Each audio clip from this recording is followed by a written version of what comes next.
Hey guys, how's it going? It's Al. We are still a few weeks away from week 1 of the NFL football season, but I am here to bring you a DraftKings week 1 look at the quarterbacks that are available on the slate for week 1. There's a lot of stuff to go over. There's a lot of players that are in play. Every single week on DraftKings, not just week 1, but every single week, the range of price for the quarterbacks is effectively like 2K, right? You've got guys from the $5,000 range up to maybe $7,000, $7,500. So the spread isn't as wide as other positions where, like, running back and wide receiver, you've got between 3K and 10K for those players. Tight end, 2,500 to like 7 or 8K on a week-to-week basis. The spread between the quarterbacks just isn't all that large. So very typically speaking, you're going to look to spend down at the position. Now, for a tournament, yeah, you might want to spend up. But for your cash games, your head-to-heads, your 50-50s, your double-ups, triple-ups, you're probably going to look to spend down at that position to spend up on the higher volume guys at other positions. How are we going to do that? Why are we looking to do that? The strategy behind it, and how we go about developing a process to find those guys that are 6K and below to be able to use on a week in, week out basis, or a slate in, slate out basis. I'm going to go over for you on this video right now. If you have appreciated the videos that I've pumped out last season, the season before, or so far this preseason, I've had 3 videos last week. We're going to upload every Monday, Wednesday, and Friday during the preseason until we hit our regular cadence. When week 1 finally gets here in 3 to 3.5 weeks, please drop a like on this video, subscribe to the channel, and if you want to give me that little extra thank you, 2 clicks I'm asking for. 1, right down there in the pinned post, the pinned reply is a link to my Instagram page. Please click that. Follow me on Instagram. I'd love to see you over there as well. Thank you very much. Let's get right to the video. As you can see, we're here in week 1. Here's the DraftKings lobby. Well, not the lobby. We're in the Millie Maker, because where else would I be, right? It's home to me. 12 games on the slate. Whole lot of quarterbacks in play. As I said, all the way at the top, Patrick Mahomes. Bad matchup, but does it matter? I mean, really? Does it even matter? The guy averaged 28 fantasy points per game last year. Yes, regression is forthcoming. Nobody sustains a 50 touchdown a year pace. It's not going to happen. Every player in the league that has ever had a 50 touchdown season has regressed the following year. You're just not going to maintain the touchdown per attempt rate that he had in 2018 and have that carry over to 2019. It's just not going to happen. But on a game-to-game basis, will Patrick Mahomes be in play? Most certainly. The Chiefs have the highest point total of any team in the league for week 1. However, like I said, the band of salary between the highest priced quarterback, thank you very much for the sub, Adam is buzzing, for the highest priced quarterback to the lowest price in play quarterback, because there's quarterbacks that are priced at like 4K or 4,500, but they're not really in play because they aren't starting. The lowest price guys that are in play are typically 5,000 to 5,200. So you're talking about a 2K spread. For tournaments, yeah, if I want to go with a Chiefs stack, if I think they're going to score 30 plus points, Mahomes is going to have 3 touchdowns, possibly 4, 1 or 2 of them going to Kelsey, 1 of them going to Tyreek Hill or whoever they're going to go to, or one of the running backs like Damian Williams, and you want to stack him with 1 or 2 of his pass catchers, go for it. I'm always going to be behind the Patrick Mahomes and GPP philosophy just because you know what his upside is. You're looking for that 30-plus fantasy point game. But you don't always need it. On a week like week 1, though, he's more viable because there's so many underpriced players at other positions. With an average salary of $5,500, and then again, if you plug in a defense, it's going to bank that a little bit higher, $5,800 or so. Patrick Mahomes might pop up in some cash games, though I feel that it's going to be pretty rare that you see it. You'll probably see it for some newer players to daily fantasy, as opposed to those who are a little bit sharper in lineup building and going to look a little bit lower. Andrew Luck, obviously, you guys have watched the videos. You've joined me on stream on twitch.tv. You understand how much I like this Colts offense this year and how much upside I believe that they have. Luck against the Chargers. Team total of 25.5 in week 1. This game is one of the, in my opinion, one of the top 3 or 4 games that could possibly shoot out here in week 1. GPP play for me, as are most of the guys that are above 6,200, 6,300. Just based on the fact that you can spend more at other positions, there's going to be more volume. Jameis Winston is in one of those shootout games. The highest totaled game on the slate, Jameis Winston with a team total of 25. The Bucs had more passing yards than any other team in the league last year. They had more passing yards per game than any other team in the league last year. They bring in Bruce Arians, who is going to continue to throw the ball a ton, just like they did last year. 300 yards and that bonus on DraftKings certainly in play in week 1, especially against San Francisco and their inability to stop the pass. But when you compare Winston at his salary at 6,600 against his counterpart on the other side, Jimmy Garoppolo, at 5,800, and Garoppolo's team, the 49ers, has a team total of 24, also has that 300-yard upside. They don't have any bell cow backs that are going to get 30 carries on the ground. Most of the movement from this team is going to come through the air against a team that gave us more QB1 outputs last year than any other team in the league. The Buccaneers were a team that we targeted every single week, right? This was a team that we went after with vigor. Week in, week out, was going up against the Tampa Bay Buccaneers. We saw the Bears tear them up. We saw so many different teams. If the Buccaneers were on the schedule, you played the passing game that was against them. Wide receivers, you played the quarterbacks against them. It was a very easy stack against Jimmy Garoppolo at 800 less than Jameis Winston. A far better play to me. Cam Newton against the Rams. The Rams have a star-studded defense. Cam Newton's shoulder, in my opinion, from what we've seen in camp, looks a lot better. You have options to pair him with. You can pair him with Christian McCaffrey, although the correlation matrix will tell you that quarterbacks and running backs are negatively correlated. But yeah, that doesn't account for, specific running back quarterback correlations. It accounts for every quarterback running back correlation ever in the history of football. So a running back who gets 1 or 2 targets a game and carries it 25 will negatively affect a quarterback scoring. A running back who gets 8 to 10 targets a game does not negatively affect that quarterback scoring. In fact, he helps that quarterback scoring. You can pair Cam with CMC. You can pair Cam with DJ Moore. You can pair him with the star of camp, the guy who seemingly has a long touchdown every single day during preseason this year so far, is Curtis Samuel at wide receiver, and he's super cheap on this slate. The Rams, while they have a star-studded defense and Aaron Donald is an absolute stud, maybe the best player in all of football, regardless of position, they do give up a lot of points. So Cam Newton in play for me here in tournaments. Does have guys you can stack him with to get yourself some correlation or double correlation at multiple positions. Again, 6,500 a bit much to pay. Baker Mayfield, one of my favorite players coming into this year. However, Tennessee does play a little bit slow. The Browns have everything on offense. They looked great in their first preseason game last week. Do you want to pay $6,400 for Baker Mayfield for a large percentage of your lineups? If you're somebody who builds 25, 50, 100, or 150 lineups for week 1, do you want to put a high allocation on Baker Mayfield? Because as much as I love Baker Mayfield, as much as I think that he is an MVP candidate in his second year, with how good the Browns are going to be, they're going to get more wins. That's going to get more press. All that drives MVP type hype for a player and everything else that comes around it. And him being the face of the franchise that's going to possibly help turn around this Browns franchise and all their bad luck, the factory of sadness and everything else. An MVP campaign for him. He could throw 35 touchdowns, but this doesn't look like it's going to be a week where he sees his ceiling. A week where Tennessee is going to force him to keep his foot on the pedal. I think he still could have 2 touchdowns in this game.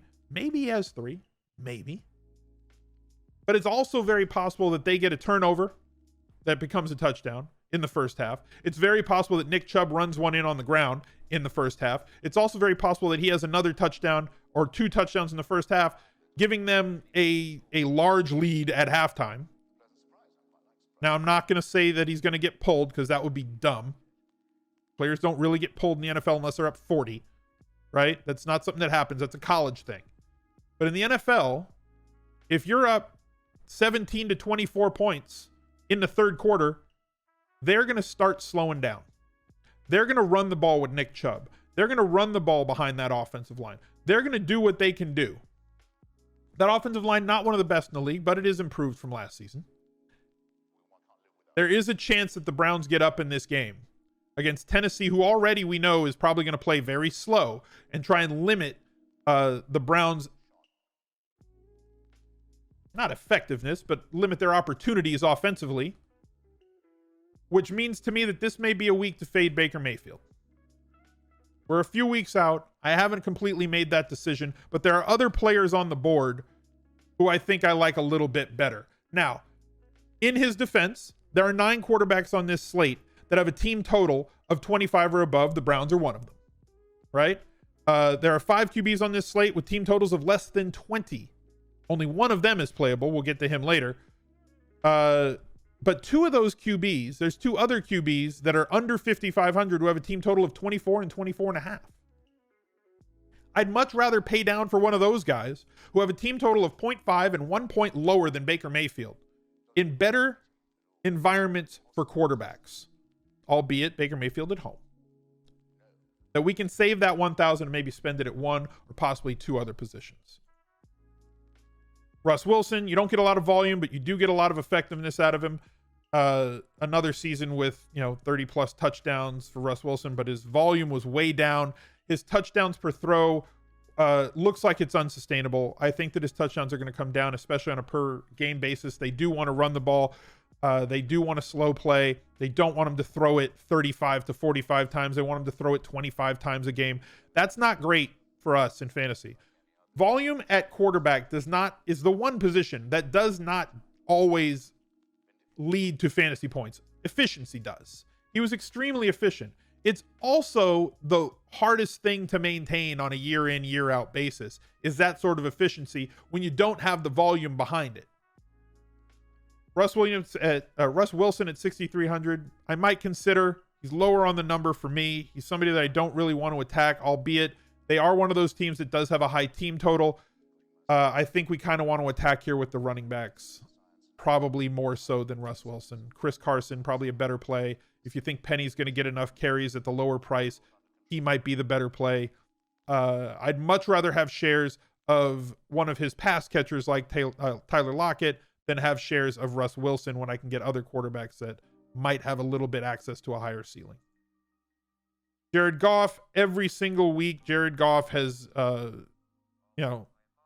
and lows, right? Every single week.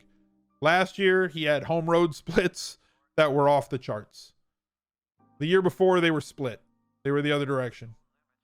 We're going to see what happens this season, but this Rams offense can still go. To me, it depends on how healthy Cooper Kupp is. We'll know that later in the preseason going against Carolina. I do like this game. He's got game breakers that can make it go for him. They had a really good running back in the draft to play maybe a pass catching role to spell Todd Gurley with his arthritic knee. Henderson is that guy. Maybe they give it to Brown, but I think Henderson's a bit more of a dynamic back than Brown is. Added to the weapons that they have on the outside and in the slot. Added to the fact that they might run a little bit more 2 tight end this year with Everett and Higbee. They're going to mix it up. The coaching staff definitely puts Goff in positions to win.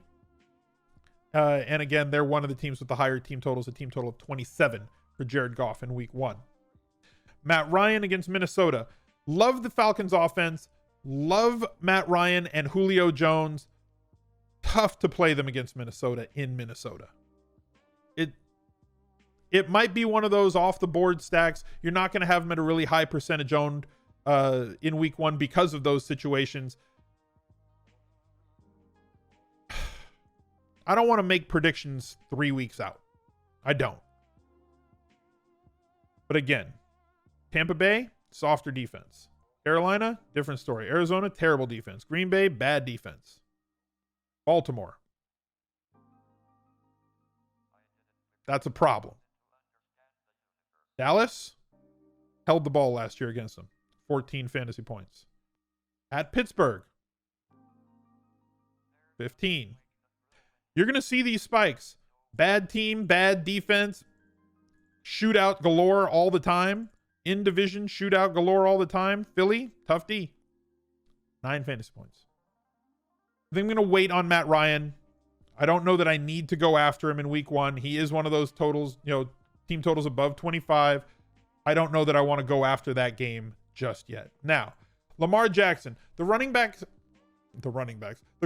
that have the running stats and the running backup that somebody like Lamar Jackson has, like Kyler Murray has, like Josh Allen has, gives them a higher floor on a game-to-game basis. They essentially start every game with 4.5 to 6 fantasy points because of the rushing yards that they're going to get. If you get anything from them out of the passing game, and based on the way that Baltimore looks to be reshaping their offense this preseason, they're putting Lamar Jackson in spots where he can win with the wide receivers that they have. They've added playmakers on the outside. Mark Andrews looks like a fantastic tight end for him.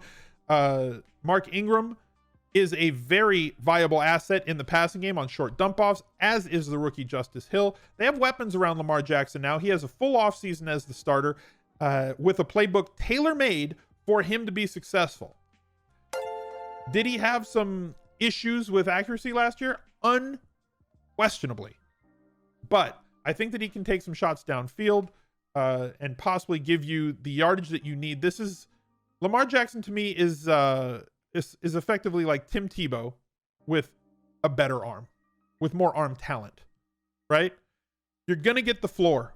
Tim Tebow was a guy who gave you those fantasy points every single week, gave you the rushing upside on the ground and with yardage, and with the touchdown upside. You're going to get value out of him. I don't think he had less than 17 point something fantasy points in any game last year. Sorry, 16. He had 16 against them, 19, 27, 17, 19, 17, 22, 19. All the games that he was the starter, he exceeded 3x on this, except for like 2 games. So you're getting value at quarterback at 6K when you draft Lamar Jackson. And that was in a situation that was much tougher. Now you've got a team like Miami that's probably not going to be able to guard at all. Definitely not be able to guard an offense as wildly different from the rest of the league as this Baltimore Ravens offense projects to be. Lamar Jackson, the first one that I can definitely say at 6K of those 6K and below guys that I think should reach value, albeit not going to have the team total that some of these other teams have. They're sitting at 21 for week 1.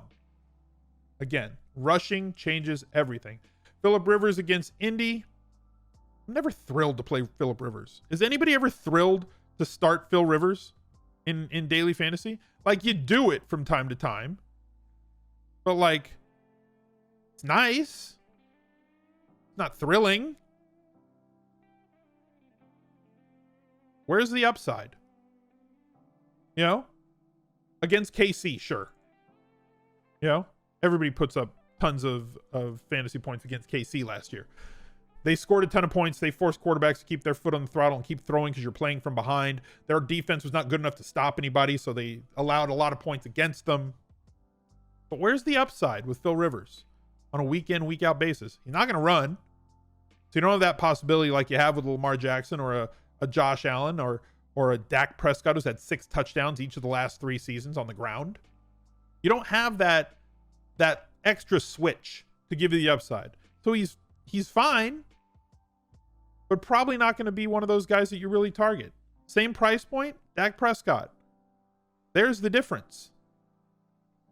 There's the difference. There's the difference. There's the difference. Is there going to be more variance between his peak games and his floor games? Most definitely. But also, the beginning of the season, when he was putting up these sub 20 point numbers, Dak Prescott didn't have Amari Cooper in that offense. Once Amari Cooper came to that offense, you see a lot bigger outputs from him. 27 points, 289. 455 through the air, 30 fantasy points. Still had the ability to do it for you on the ground with 3 rushing touchdowns and including the playoffs, 3 of their last 4 games. 4 passing touchdowns against the Giants in week 17.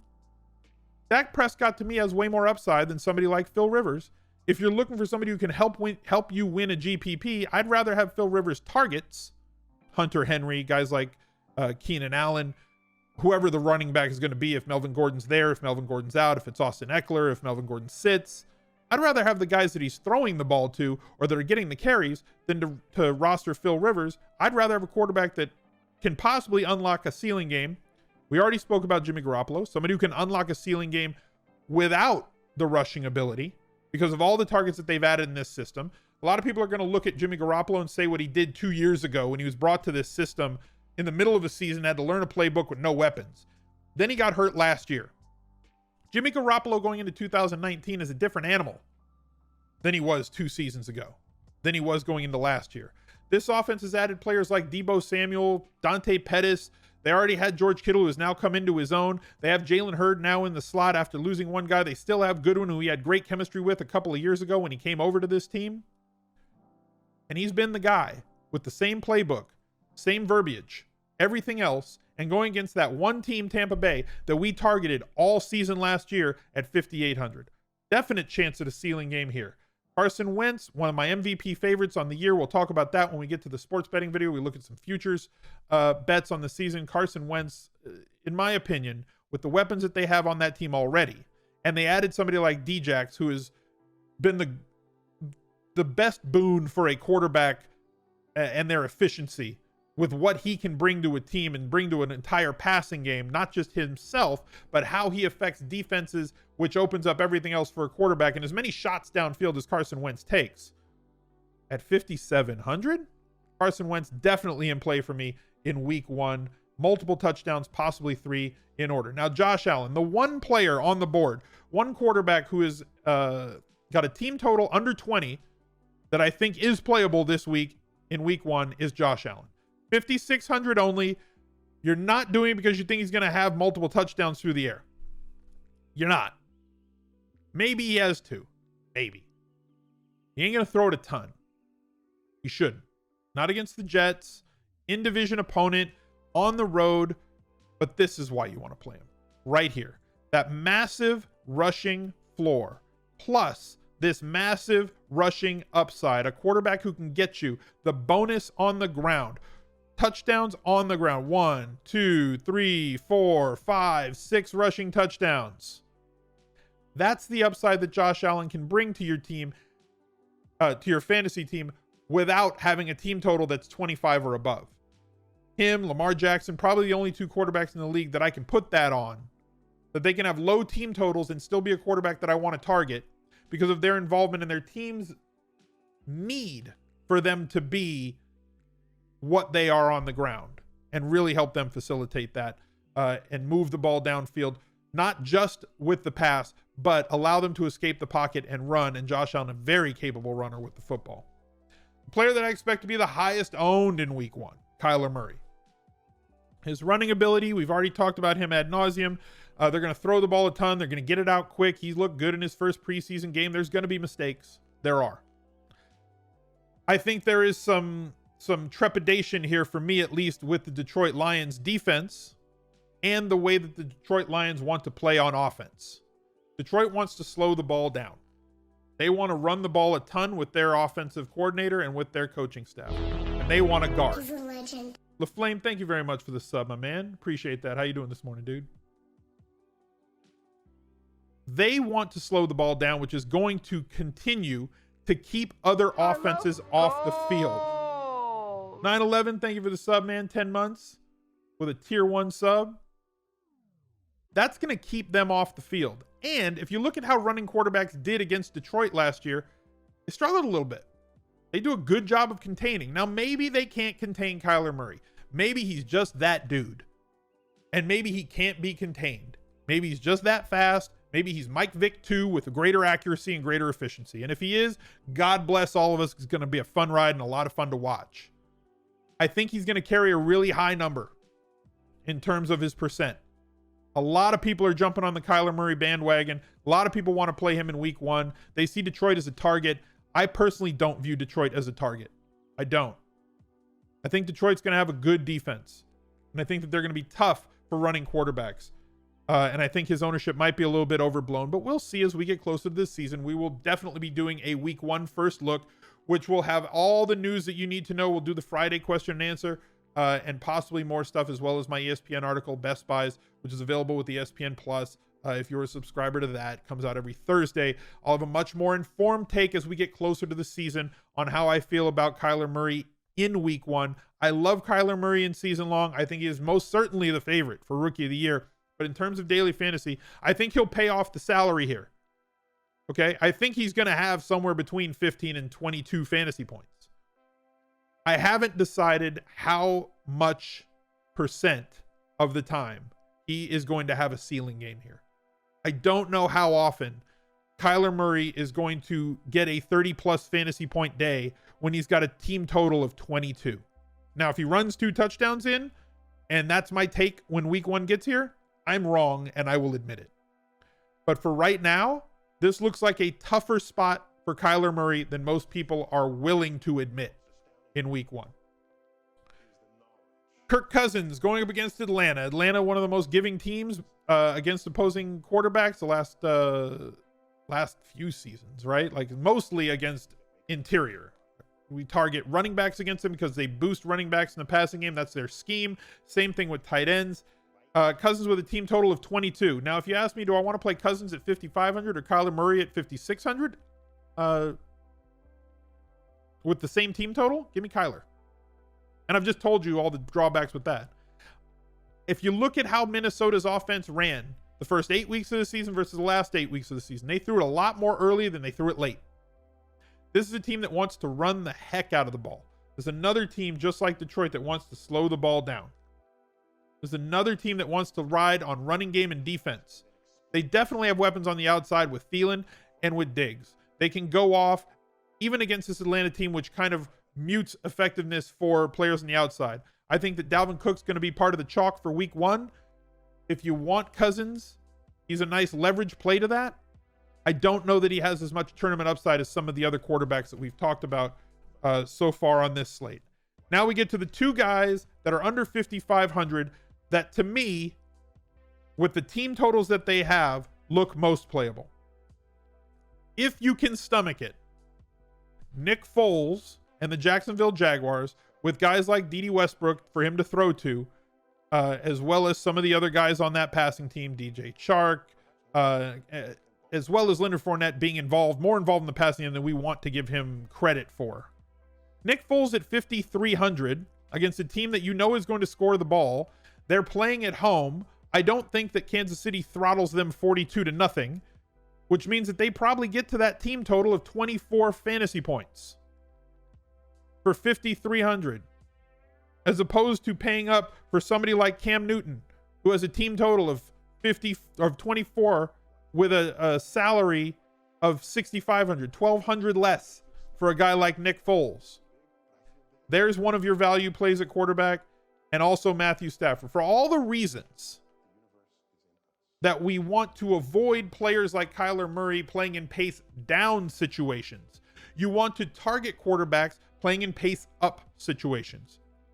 Kerryon Johnson, we'll get to him on Wednesday when I release and upload the running backs for week 1 video. Yes, I think that Kerryon Johnson is going to be part of the chalk in week 1.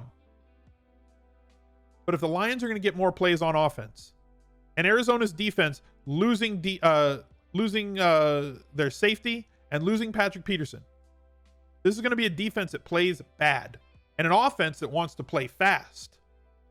Matthew Stafford should be a little bit under-owned, and for 5,400 could get you that multiple touchdown game that you need to be able to go forward at a low percentage owned standpoint and possibly get you that 250 yards, 2 touchdowns plus that you might need. To me, he's going to be under-owned in week 1. Again, we'll see as the weeks progress and we get closer to week 1. But there's going to be a lot of talk about this cat right here. Whether he's going to be too highly owned to own in tournaments, whether you just play him to play the block in cash games. We'll know more as the season gets closer. I got to see a little bit more from him in preseason, how they're going to run their offense. And I need to know about the Detroit defense and passing game before I can make my decision on Kyler Murray. I'm not saying I'm fading him. I'm not saying I'm avoiding him. I'm not saying that he is a plug and play and you have to play him in week 1 either. I think there's a lot of shades of gray when it comes to playing plays in this range. And because of the fact that there are just so many guys at the quarterback position, from Patrick Mahomes at 7,200 all the way down to Nick Foles to me at 5,300, that are just kind of pinched in 1,900 apart, there's a lot of different plays you can make. And there's rarely a quarterback who is a must play. So make your decisions wisely. Build some lineups on DraftKings. Take your time. Do what you got to do. If you made it this far in the video, thank you very much. Drop a like. Subscribe to the channel. Socials are down below in the description. And if you would give me a follow on Instagram, as in the pinned comment down below, I would greatly appreciate it. There's a couple videos for you guys to watch right here on the side. We'll see you on Wednesday with another upload. Bye, guys.